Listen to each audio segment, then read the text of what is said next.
In today's video, I'm going to teach you how to update status on Jira. Whether you're managing a single task or looking to make bulk changes, this guide will walk you through each step, ensuring that your project remains up to date and that you're always on top of the workflow. Let's dive right in. First, you'll need to navigate to the specific Jira project you're working on. To do this, open the project and locate the issue you wish to update. Once you have found your issue, click to open it.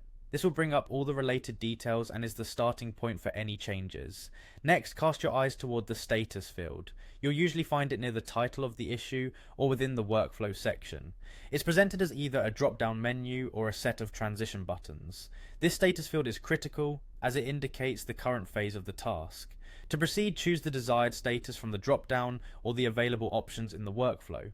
Selecting a status that's most appropriate for where the task currently stands helps maintain the clarity and progress of the project. If you're working alone or updating a single issue, this is all you'll need to do. However, if you're dealing with multiple issues, let's move on to how you can make bulk updates. For updating multiple issues, start by clicking on Issues located in the top navigation menu. After clicking, find the three dots in the top right corner. This is more commonly known as the More option in many applications. Go ahead and select the Bulk Change Issues option. This feature is a real time saver when you have batches of tasks that need changing. With that menu open, you'll next want to select the issues whose status you want to update.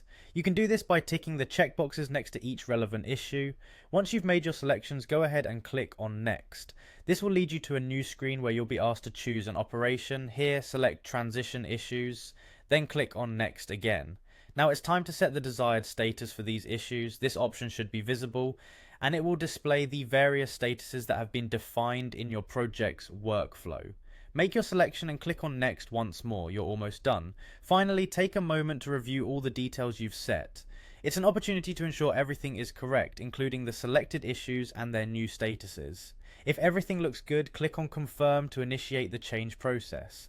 And there you have it. Updating the status of issues in Jira, whether single or multiple, is straightforward when you follow these steps. It's all about maintaining workflow and ensuring everyone involved in the project is on the same page.